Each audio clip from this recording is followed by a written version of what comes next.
Hey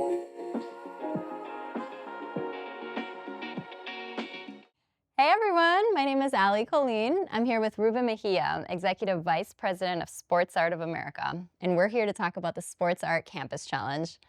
But before we get into that, Ruben, can you describe what makes SportsArt different in the fitness industry? There's a lot of things. So first of all, we make fitness solutions that have a real world impact. We have equipment that generates electricity. So with every step, with every pedal, with every stride, you're actually generating usable electricity, which has a positive impact on our planet. Wow, wonderful. Wonderful, that's great. I love it. I love it. So, why does sustainability matter so much to SportsArt as a brand? Well, it's one of our founders' main values. When he started the company in 1977, back before sustainability was even a trend, he took steps on his own to make sure that he was taking care of Mother Earth. So, of course, as the company grew, we made sure that that was part of our core values, and we continue to this day. I mean, back in 2000, when he built his new factory, he did all kinds of things. Like he built a huge rainwater collection tank. He has solar panels that produce 50% of that factory's electricity for the year. I mean, you name it, this guy has done it because he actually cares about the world. And we, as a business who are representing him, also want to make sure that's on top of our mind as well. Ruben, I'm dying to know what inspired the creation of the SportsArt Campus Challenge. Students, we were getting all kinds of inquiries from students asking about our equipment or asking about how much it costs, what the impact was. And at first, we were like, okay, a student's not, a person that makes the decision on buying fitness equipment. So we just kind of provided the information and just kind of let it go. But the more we dug in and the more inquiries that we got, we started learning that these students were actually pitching to their schools to buy our equipment because of the impact that they had. So we started talking to more of them and we really got inspired by their passion. And we said, you know what, there's got to be a lot more students out there who don't have that medium to be able to express that passion. So we decided, why not do this campus challenge and make sure that these students can share how passionate they are about sustainability, how passionate they are about getting their campus involved, and maybe through the campus challenge, they're able to inspire other students to do the same or to do even more. I love that. I could imagine how students can feel very empowered to do something about it, sustainability as a whole. Yeah, and today more than ever. That's wonderful. Awesome. So, how does this campaign support the values of higher education?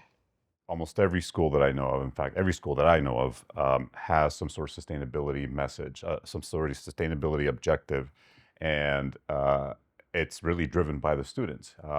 There's a stat that says 77% of Gen Zs prefer a brand that aligns with their values, and that includes schools. So they're going to go to a school that, and they'll pay their hard-earned money to go to a school that represents them as a person and can inspire them to do more as they get their education. Wonderful, wonderful. What kind of impact are you hoping to see with this campus challenge?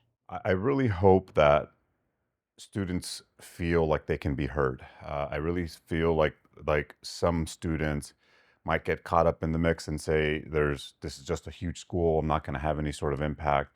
But by having something that they can gather around and they can talk about, and then maybe it's not fitness, maybe they want to go do a river cleanup, and get them talking about some of the things that they can do and that they want to do, and hopefully inspire other students to kind of join them in their personal mission. That's awesome. It sounds like sports art is really engaging a lot of different students, a lot of different student organizations, and you guys are really doing everything you can to put all that together for Absolutely, a yes. greater cause. Yeah.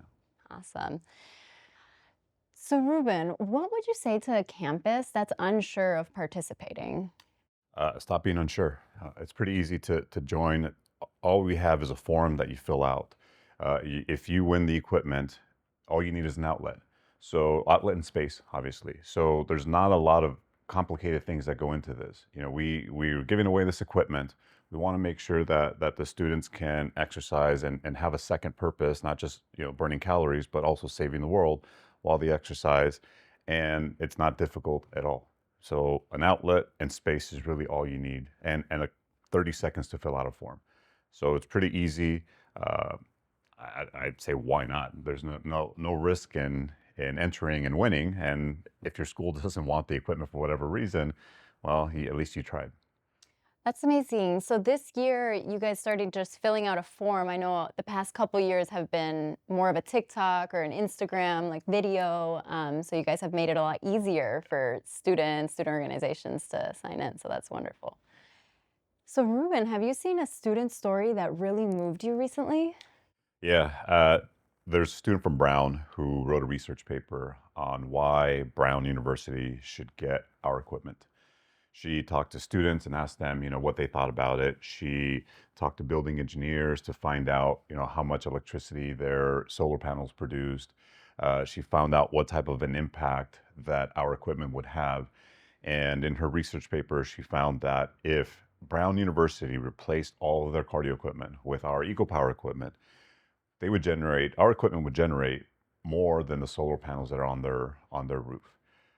And she actually inspired Brown Campus Rec Center to the Nelson Fitness Center to actually buy some of our equipment. And we're kind of seeing that all over the place where students are making this push to their deans, to their sustainability committees to buy the equipment. Recently, I was at Seattle University, and Seattle University is actually using this equipment to get funding from some of their donors because this kind of aligns with supplying the fitness equipment with the fitness center with fitness equipment, and also having a positive impact that supports the university's sustainability mission. That's impressive. I would have never imagined that this would create more energy than solar power does. It's all people power. That's wonderful. Love it. So, what excites you most about this campus challenge?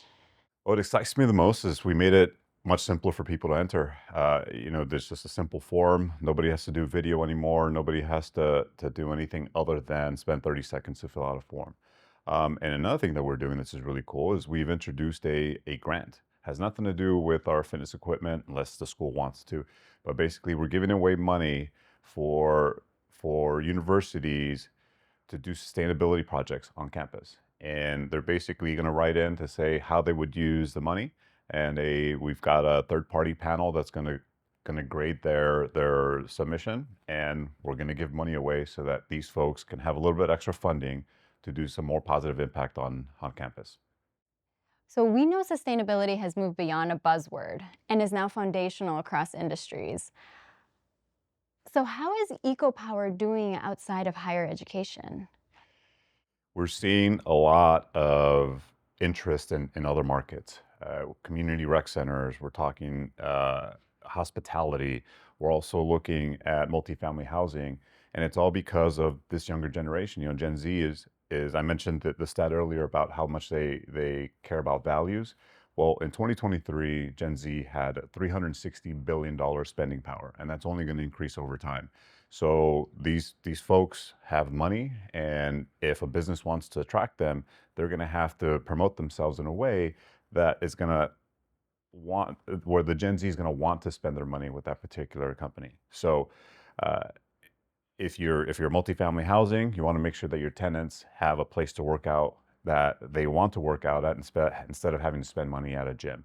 If you're at a community rec center, you want to be able to attract the Gen Zers in your community to sign up for your gym so they can work out there as well. So, we're talking about sustainability, but these folks have money and they want to spend it. Wow, it's interesting to hear how sustainability can be such a competitive edge. At, That's impressive. at SportsArt, fitness equipment is not a commodity for us. We want to make sure we have a higher purpose. The SportsArt brand is synonymous with purpose and sustainability, and EcoPower is well known. But tell us a little bit about your vast product lines, strength equipment, etc. We have almost 180 SKUs. We have a fitness equipment that can supply a duplex. We have fitness equipment that can go in a club that's open 24 hours. We have strength equipment. We even have cardio for rehabilitation. In fact, we have an elliptical that helps people learn how to walk or relearn how to walk after an injury. So we've been around for a long time, and we've got a big portfolio for almost any sort of fitness need.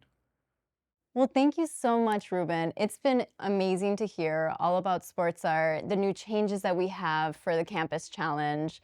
Really excited to see how it goes. And good luck to all the students and faculty entering to win. Thanks, Allie. And sign up, it's pretty easy. There's no excuse.